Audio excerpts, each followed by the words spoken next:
Hello everyone. आज 27 दिसंबर 2025 है और daily current affairs MCQ discussion में आप सभी का स्वागत है। आपको पता ही है कि हम the Hindu, Indian express, PIB में जो भी न्यूज आर्टिकल आते हैं उसको स्टैटिक से लिंक करके एमसीक्यूज फॉर्मेट में पूरे करंट अफेयर और स्टैटिक का 360 डिग्री एनालिसिस करते हैं। यहाँ पे आपकी प्रैक्टिस भी हो जाती है, करंट अफेयर भी तैयार हो जाता है और स्टैटिक भी तैयार हो जाता है। अब आप पूछो कैसे, तो हम यहाँ पे क्रोनोलॉजिकल ऑर्डर यहाँ पे फॉलो करेंगे। जो न्यूज़ पहले पीआईबी में आई होगी, ज़्यादा इंपॉर्टेंट लगेगी, उसको हम पहले कवर करते हैं। लेट्स सपोज यहाँ पे संथाली भाषा में कॉन्स्टिट्यूशन का ट्रांसलेशन हुआ, तो संथाली भाषा आपके लिए इंपॉर्टेंट हो जाती है कि क्या ये 8 शेड्यूल में है कि नहीं है। फिर भाषा को लेके संविधान में, लैंग्वेज को लेके कॉन्स्टिट्यूशन में क्या प्रोविजन किए गए हैं, किस पार्ट में है, कब कब अमेंडमेंट हुआ और क्या क्वेश्चन बन सकते हैं, क्या स्टेटमेंट बन सकते हैं, वो सारे स्टेटमेंट भी हम यहाँ पे रखते हैं। तो आपका ये लैंग्वेज को लेकर जो पूरा कंप्लीट टॉपिक ही कंप्लीट हो जाएगा। तो इस तरह से हम क्या करते हैं, 20-25 मिनट में ट्राई करते हैं कि 4 से 5 टॉपिक को बहुत डेप्थ में आपको बताएं और 4 से 5 जो लिस्ट इंपॉर्टेंट करंट अफेयर्स है उसको थोड़ा सा कम इम्पैक्ट दें या कम टाइम दें। तो चलिए शुरू करते हैं, बात करते हैं पहली न्यूज़ की।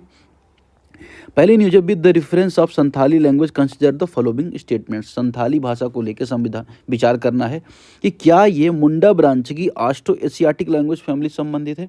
ये स्टेटमेंट यहाँ पे दिया गया है। दूसरा पूछा है, it was included in 8 schedule 92nd constitution amendment. तो यहाँ पे 92वें संविधान संशोधन में इसको 8वीं अनुसूची में शामिल किया गया। तीसरा, it use the Devanagari script for written communication.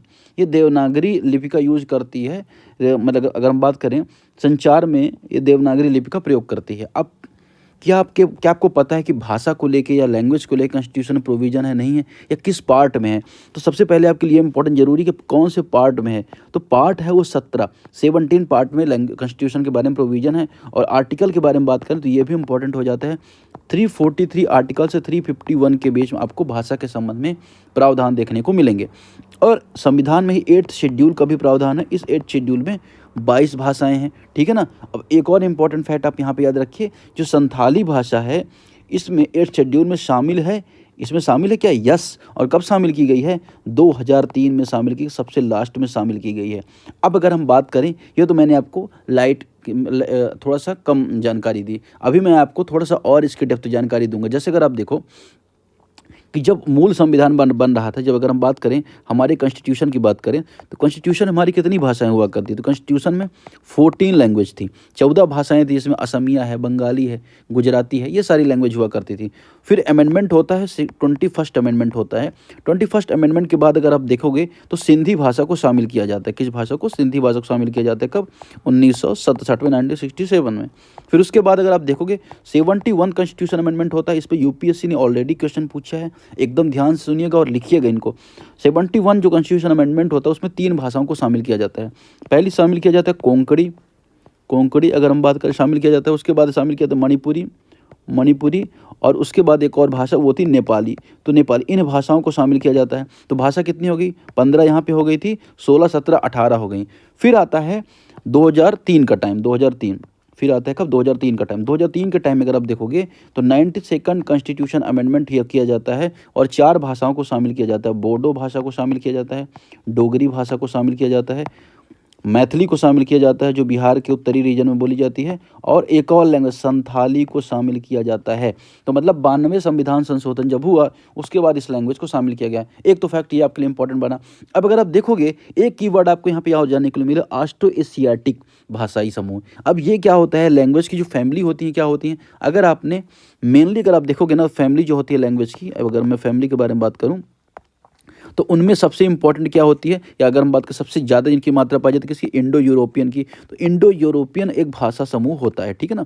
मैं सारे के नाम बता दूंगा ना, आपको आसानी से समझ में आ जाएगा। जैसे एक इंडो यूरोपियन एक फैमिली है लैंग्वेज को लेके। दूसरी फैमिली इंपॉर्टेंट हो जाएगी द्रविडियन फैमिली है, ये भी लैंग्वेज की है, ठीक है ना। दूसरी फैमिली है। और तीसरी फैमिली अगर आप देखोगे तो ऑस्ट्रो एशियाटिक, तीसरी फैमिली ऑस्ट्रो एशियाटिक। अब मैं इसमें बताऊंगा कि यूपीएससी कहाँ से क्वेश्चन बना सकता है। यूपीएससी ने कहा कि भारत की जो 8 शेड्यूल की सारी लैंग्वेज हैं वो इंडो यूरोपियन फैमिली से हैं। तो क्या स्टेटमेंट करेक्ट होगा?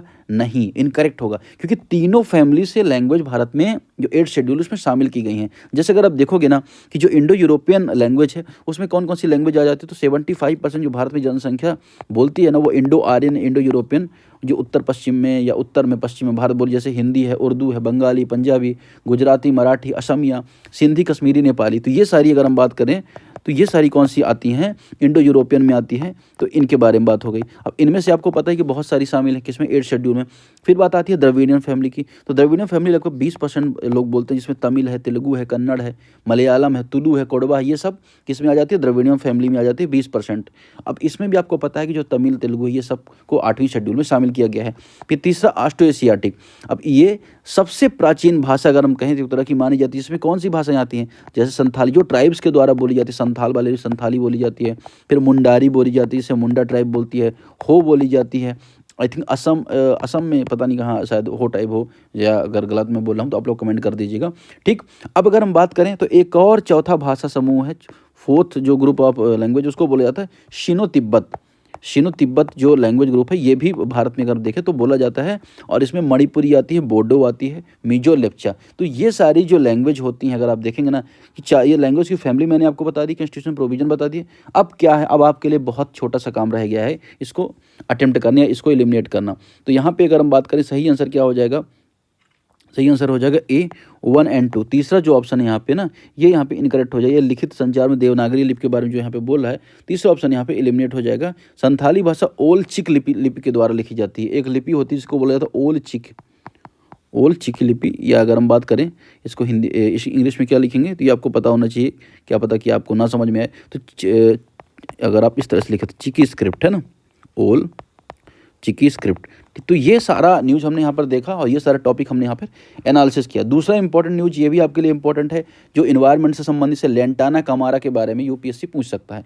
लेंटाना कमारा के बारे में स्टेटमेंट यहाँ पे बन रहे हैं। न्यूज़ क्या थी आपको पता ही है कि न्यूज़ लेंटाना कमारा कहीं देखी गई तो न्यूज़ में आ गया, ठीक। अब लेंटाना कमारा क्योंकि बहुत ज़्यादा मात्रा में देखी भी जाती है, ऐसा मतलब ऐसा नहीं कि मतलब कि बहुत कम इनके जो साक्षात, अब ये एक तरह की आक्रामक घास इसको बोला जाता है, ठीक है ना। अब आप पूछोगे आक्रामक घास क्या है, तो देखिए बहुत सारी फसलें बाहर से आती हैं, और उनके साथ साथ कुछ आक्रामक इन्वेसिव एलियन स्पीसीज भी आ जाते हैं, उसे बोला जाता है आक्रामक पौधे, ठीक है। तो 18वीं सेंचुरी की बात थी, उसमें लेंटाना हमारा भारत में आती है और तेजी से भारत में वृद्धि होती है, ठीक है ना। हालांकि इसके उपयोग भी होते हैं फर्नीचर, ईंधन वगैरह में, ठीक। लेकिन ये देखा जा रहा है कि जैसे जैसे ग्लोबल ग्रीन हाउस गैस बढ़ रही है, टेम्परेचर बढ़ रहा है, तो लेंटाना कमारा का जो विस्तार है ये बहुत ज़्यादा होता जा रहा है। जो लेंटाना कमारा घास पशुओं के लिए हानिकारक भी है, दूसरा कि पौधों की वृद्धि को भी रोकता है, दूसरे इस वजह से यहाँ पे न्यूज़ में भी थी, इसलिए हमको यहाँ पे थोड़ा सा इसके बारे में जानना था, ठीक। अब अगर हम बात करें स्टेटमेंट क्या पूछे जा रहे हैं, यह एक आक्रामक विदेशी पादप जनजाति है, मतलब प्लांट स्पीसीज है, जो north, central and south America में पाई जाती है। चलिए, हो सकता है सही स्टेटमेंट हो, ठीक है। दूसरा अगर हम देखें कि it suppress native vegetation bye releasing chemical into soil, या मिट्टी के रसायन छोड़कर देसी वनस्पति को दबा देती है, दूसरा स्टेटमेंट है यहाँ पे, ठीक।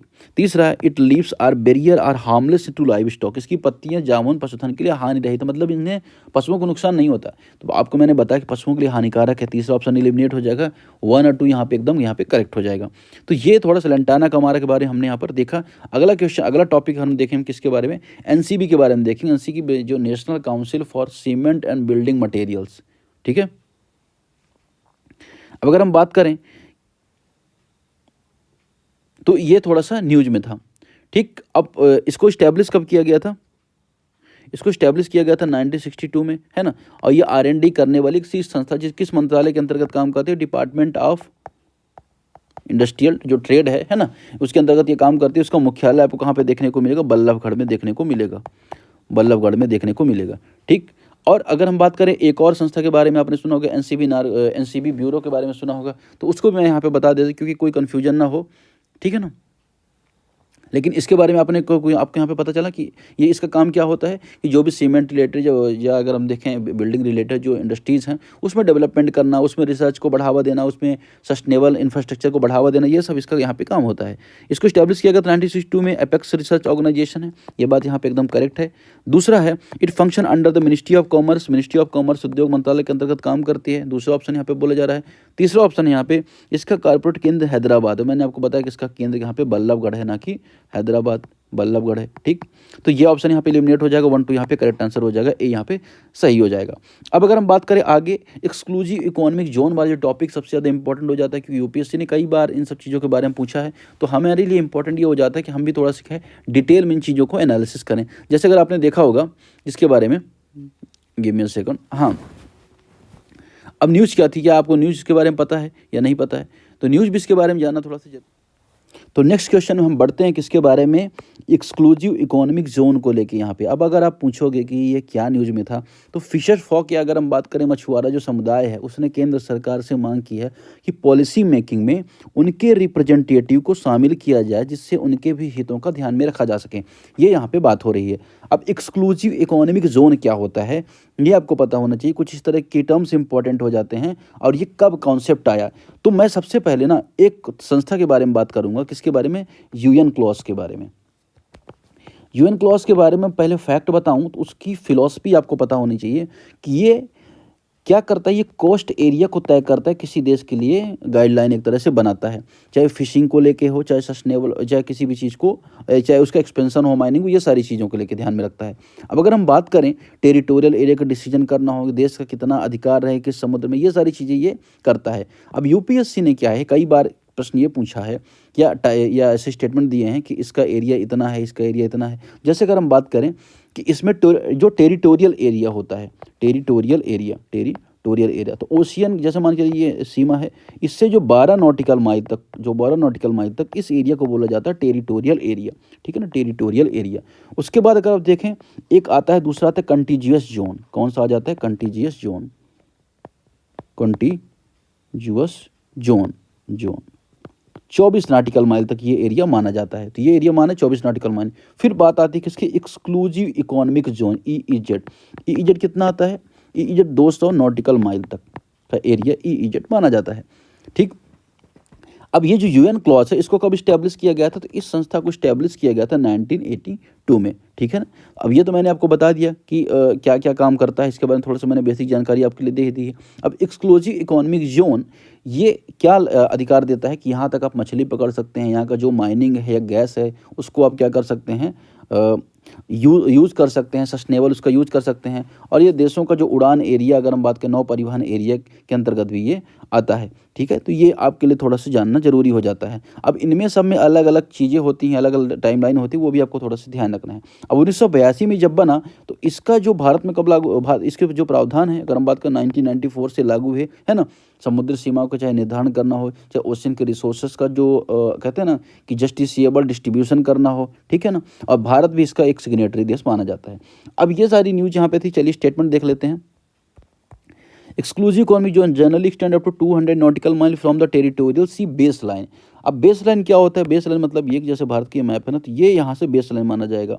तो यहाँ से अगर हम बात करें, ये 200 नॉटिकल माइल तक का एरिया एक्सक्लूसिव इकोनॉमिक जोन का माना जाएगा। ठीक है, तो ये बात यहाँ पे करेक्ट है कि ये बेस लाइन से माना जाता है।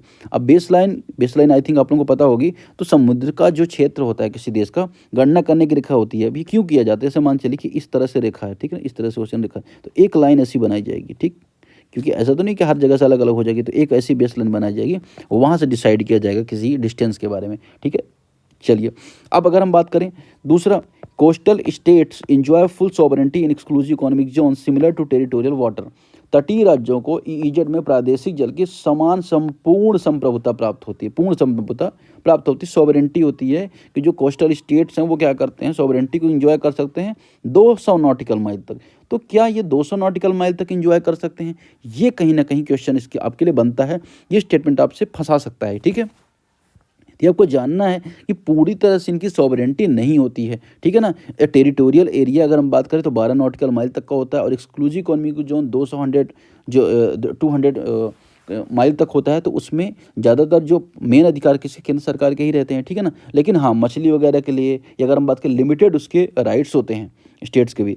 Other state have the right to lay submarine cable on pipeline EEZ. अन्य राज्यों को एक्सक्लूसिव इकोनॉमिक जोन में पनडुब्बी केबल और पाइपलाइन बिछाने का अधिकार होता है। यहाँ पे ये स्टेटमेंट कहना चाह रहा है। ठीक, तो अगर हम बात करें अन्य राज्यों केबल वगैरह बिछाने की अनुमति होती है, क्योंकि उससे कोई भी रिसोर्स का एक्सप्लॉयटेशन नहीं होता, तो ये अनुमति होती है। 1-3 यहाँ पे करेक्ट आंसर हो जाएगा, 1 और 3 ओनली। ठीक है, चलिए आगे बढ़ते हैं। नेक्स्ट जो इंटरेस्टिंग टॉपिक उसकी तरफ बढ़ते हैं। अगला इंटरेस्टिंग टॉपिक कांगेर घाटी को लेके, कांगेर घाटी राष्ट्रीय उद्यान। अब आप पूछेंगे कांगेर घाटी राष्ट्रीय उद्यान को लेके क्या यहाँ पे क्वेश्चन बन रहे हैं, वो भी मैं थोड़ा सा बताऊंगा।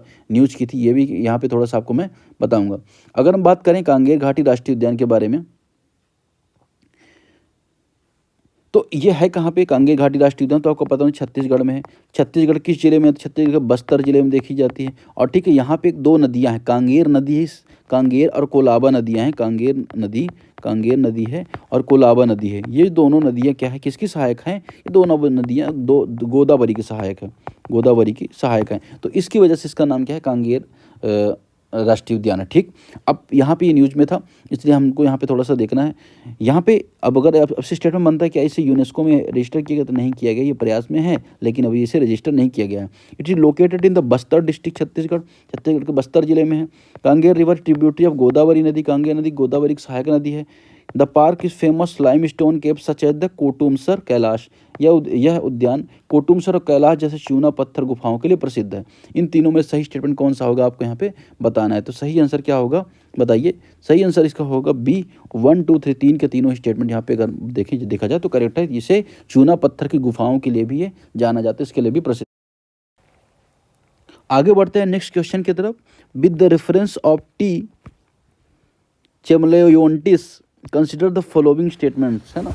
इसके बारे में आपको स्टेटमेंट बताने हैं, न्यूज़ में क्यों आया, सबसे पहले आपके लिए ये जानना जरूरी हो जाता है। देखिए, आपने जेम्स वेब टेलीस्कोप के बारे में सुना होगा। किसके बारे में, जेम्स वेब टेलीस्कोप। ये क्या करता है, जो आउटर स्पेस में जो चीज़ें हैं उसको स्टडी करता है, उसके सबसे पहले हबल टेलीस्कोप हुआ करता था, इससे पहले उसको रिप्लेस करके जेम्स वेब टेलीस्कोप बनाया गया, जिसे JWST भी कहा जाता है।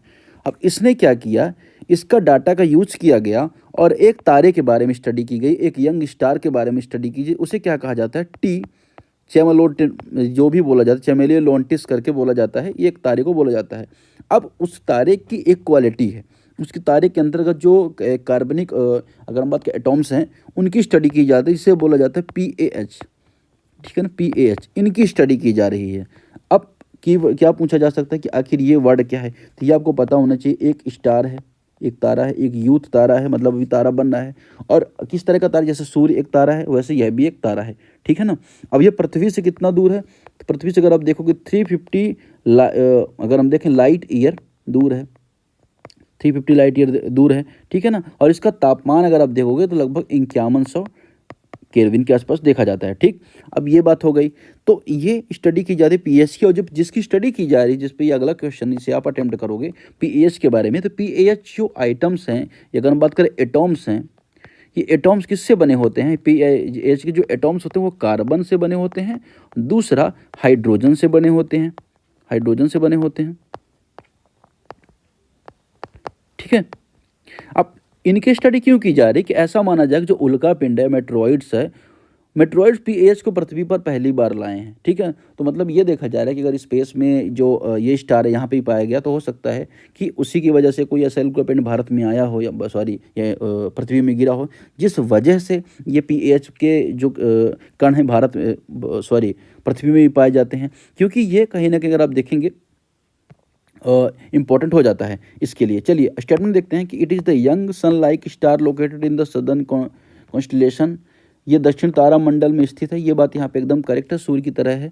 It is surrounded by the circumstellar disc with a wide gap likely created by the protoplanet, यह एक सर्कमस्टेलर डिस्क से घिरा है, जिसे जो एक चौड़ा अंतराल है, जिसे संभवतः है किसी प्रोटोग्रह ने बनाया है। तीसरा, the dense inner region of the disc allow ultraviolet radiation to freely reach the outer disc, इसकी डिस्क घने आंतरिक क्षेत्र परावैंगनिक विकिरण को बाहरी डिस्क तक जाने से रोकती है। इसके बारे में आपको यहाँ पे थोड़ा सा देखना डिफिकल्ट क्वेश्चन है, लेकिन ठीक है, आपको जितनी भी थोड़ी बहुत इन्फॉर्मेशन समझ में आई उसके बेसिस पर आपको ये तो पता चल गया है ना कि आखिर ये क्या होता है, सन क्या होता है, PAH एटम्स क्या होते हैं, क्यों स्टडी की जा रही है। तो ये थोड़ी बहुत जो थ्योरी है आपके लिए काम करेगी किसी भी ऑप्शन को एलिमिनेट करने में। अब इसमें सही आंसर क्या हो जाएगा, 1 और 2 इसका करेक्ट आंसर हो जाएगा। ठीक है ना। इसके जो पराबैंगनी किरणें होती हैं या अल्ट्रावायलेट जो रेज होती हैं उनको रोकते हैं, है ना कि उनको जाने देते हैं, जो यहाँ पे बोला जा रहा है स्टेटमेंट। तो तीसरा ऑप्शन यहाँ पे एलिमिनेट हो जाएगा, 1 2 यहाँ पे करेक्ट आंसर हो जाएगा। इस क्वेश्चन को आपको अटेम्प्ट कर रहे इसलिए मैं आपके लिए छोड़ रहा हूँ, क्योंकि PAH से संबंधित है ना, और आंसर की आपको ऑलरेडी PDF में दी रहेगी। चलिए चौथे क्वेश्चन की तरफ बढ़ते हैं, विद द रेफरेंस ऑफ वीर बाल दिवस के बारे में। वीर बाल दिवस में मोदी जी ने सम्मानित किया, है ना, और ऐसे युवाओं को या अगर ऐसे बालकों को ये अवार्ड दिया जाता है जो क्या करते हैं, जो अद्भुत अपनी जो प्रतिभा दिखाते हैं, अगर हम बात करें बहादुरी दिखाते हैं, उसके संबंध में दिया जाता है। कब दिया जाता है, ये कब मनाया जाता है, 26 दिसंबर को मनाया जाता है। ठीक है ना। जब साहिबजादा जोरावर सिंह है और फतेह सिंह उनको समर्पित था। ठीक, अब इसकी शुरुआत कब हुई थी? 2022 में हुई थी। कभी 2022 में शुरू हुआ, ठीक है। ज़्यादा इम्पोर्टेंट नहीं है कि क्योंकि इसमें अगर आप देखोगे यूपीएससी इस तरह के क्वेश्चंस कम पूछता है करंट अफेयर में भी, लेकिन फिर भी चलिए देख लेते हैं। वनडे में आ गया या अगर आपके पीसीएस में आ गया। इट इज़ ऑब्जर्व एनुअली 26 दिसंबर को मनाया जाता है। गुरु गोविंद सिंह के पुत्र थे जिन्हें फतेह सिंह बोला जाता, जो जिनका नाम क्या था, फतेह सिंह जोरावर सिंह, उनके उसमें मनाया जाता है। It has been observe in India since independence, स्वतंत्रता के बाद से मनाया जाता है, नहीं, ये 2020 से मनाया जा रहा है, ठीक है। अब ये सिखों के 10वें गुरु थे, कौन? गुरु गोविंद सिंह। पहले गुरु कौन थे? गुरु नानक देव थे। गुरु नानक देव, गुरु अंगद देव, गुरु अमरदास, है ना, गुरु रामदास, गुरु अर्जुन देव, है ना। तो 5वें गुरु अर्जुन देव हो जाते हैं। फिर गुरु हरगोविंद, हर राय, गुरु हर राय, हर किशन, है ना। फिर गुरु तेग बहादुर 9वें गुरु, और 10वें गुरु गुरु गोविंद सिंह माने जाते हैं, ठीक है। चलिए, तो ये भी क्वेश्चन हो गया। अब हम देखते हैं लास्ट क्वेश्चन की तरफ बढ़ते हैं। एनोफिलीज स्टेफेंसी के बारे में यहाँ पे क्वेश्चन पूछा जा रहा है, ठीक है ना। एनोफिलीज जो ये है उसके बारे में पूछा जा रहा है। मलेरिया के जो टाइप्स हैं उनको लेके है। अगर हम बात करें स्टेटमेंट क्या है, it is an invasive mosquito species well adopted to urban environment. ये आक्रामक मच्छर जो शहरी इन्वायरमेंट में पनपता है, यह बात यहाँ पे करेक्ट है, ठीक है ना। It transmit both Plasmodium falciparum and Plasmodium vivax. Plasmodium falciparum, Plasmodium vivax दोनों से फैलता है ये एन्सेफेलिस जो स्टेफेंसी। तीसरा है, it breeds only during the monsoon. Monsoon के दौरान ये ब्रीड करता है। देखिए ये बात यहाँ पे गलत है, मानसून के दौरान ही नहीं, ये हर मौसम में ब्रीड अगर हम देखें एक तरह से कर लेता है, ठीक है। तो ये जो स्टेटमेंट बोला जा रहा है इसके बारे में, ये तो गलत है। लेकिन अगर हम देखें इसमें सही स्टेटमेंट कौन कौन से हो जाएगा, 1 2 यहाँ पे इसका सही स्टेटमेंट हो जाएगा, ठीक है। तो चलिए, आज का वीडियो बहुत ज़्यादा बड़ा ना हो जाए, इसलिए अभी डिस्कशन फिलहाल इतना ही। 1 2 इसका करेक्ट आंसर होगा। एक्सप्लेनेशन आपको ऑलरेडी यहाँ पे दिया गया है, वहाँ से आपको थोड़ा सा बहुत और भी इसकी इनसाइट्स ले लेनी है। चलिए, आज के डिस्कशन मिलते हैं।